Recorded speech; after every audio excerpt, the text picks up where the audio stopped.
미국에 있는 성소수자, 동성애자 성인 배우가 원숭이 두창에 걸린 자신의 모습을 소셜미디어에 올려서 화제가 된 적이 있죠. 이 배우는 면도하던 부위에 상처가 생겼나 했더니 통증이 아주 극심했다고 하는데요. 이 시간대별로 자신의 모습을 보여줬습니다. 유럽의 상황은 더 심각한 것 같습니다. 한 의료계 매체에 프랑스 의료진이 인터뷰한 것을 보면 백신 정책, 이 원숭이 두창에 대한 백신 정책이 너무 미온적이지 않나라고 비판하고 있고, 이러다가 21세기의 매독이 될 수 있다라고 얘기하고 있습니다. 그만큼 원숭이 두창은 성적 접촉이 매우 중요한 감염 경로가 될 텐데요. 여전히 우리를 괴롭히고 있는 코로나19와 원숭이 두창은 크게 차이점이 있습니다. 이 코로나19는요, RNA 바이러스로 한 가닥으로 되어 있어서 매우 불안정한 상태이기 때문에 돌연변이가 잘 생기죠. 그래서 오미크론, 델타 등등 지금도 여전히 변이를 일으키고 있는 것인데, 반해서 원숭이 두창은 이중 가닥의 DNA로 되어 있어서 상대적으로 돌연변이가 잘 생기지 않을 것으로 보고 있습니다. 그리고 무증상일 때는 아직까지는 감염 가능성이 떨어진다고 보고 있기 때문에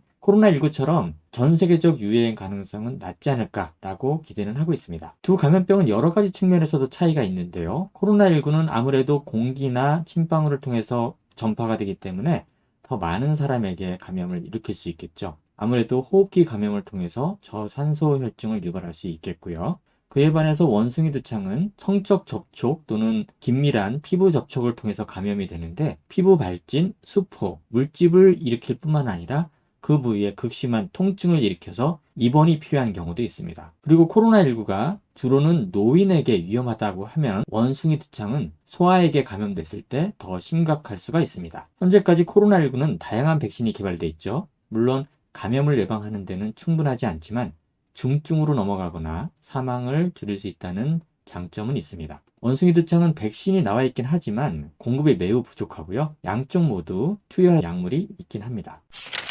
코로나19에 좀 더 집중을 해보겠습니다. 기생충 치료제인 이버맥틴 또는 아이버맥틴이라고 발음을 하는데요. 이 약물이 여전히 효과가 있다라고 주장하는 쪽도 있지만, 유명 학술지인 애니제임에서는 최근에 항기생충 약물인 이버맥틴 뿐만 아니라 당뇨병 치료제인 메트폴민, 항우울제인 플로벅사민 모두 코로나19에 있어서 효과가 없다라고 얘기하고 있습니다. 여기서 한 기관의 자료를 소개해 드리도록 하겠습니다. FLCCC라는 곳인데요. 여기에서 그래도 논란이 될 만한 것들은 배제하고, 그래도 여러분들이 비교적 구하기 쉬운 건강기능식품 등에서 효과가 있을 것이라고 이전에 문헌 등에서도 나와 있고, 역시 이 기관에서도 소개하고 있는 것들을 보여드리도록 하겠습니다. 여기에서는 이 코로나19 예방에 도움되는 방법으로 평상시에 가글을 하루에 2번 정도 하라고 하고 있고요. 비타민D 농도가 떨어져 있는지 또는 비만 정도에 따라서 비타민D를 고용량 투여하는 것을 권장하고 있습니다. 또한 비타민C는 하루에 2번 이 용량으로 써볼 수 있겠고요.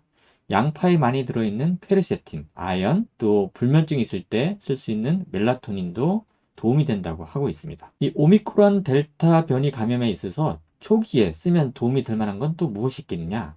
1차적으로는 가글을 2번에서 이제 3번으로 늘리고요. 아스피린 같은 경우는 먹지 못하는 상황을 제외하고는 투여해 볼 수 있겠다. 왜냐하면 코로나가 혈전 같은 것을 잘 일으킬 수 있기 때문이라는 거죠. 그리고 비타민 D, 멜라토닌의 경우는 아까보다 용량을 늘렸죠. 그리고 카레에 많이 들어있는 것으로 알려진 커큐민도 건강기능식품이나 약물 형태로 되어 있는 것이 있는데, 그것도 하루 2번 권장하고 있습니다. 여기에 마찬가지로 퀘르세틴을 하루에 2번으로 늘리고, 아연도 용량을 늘리고 비타민C를 투여하면 보다 상승 작용을 일으킬 수 있을 것으로 기대를 하고 있고요. 2차 약재로는 고혈압이나 신부전이 있을 때 쓸 수 있는 스피로놀락톤이라는 약물을 써볼 수가 있겠고요. 또한 탈모 치료제로 두타스테라이드, 피나스테라이드, 여러분 아마 이 프로페시아라는 약물 등을 알고 계실 텐데, 그런 약물들을 써볼 수가 있겠다라고 하고 있습니다.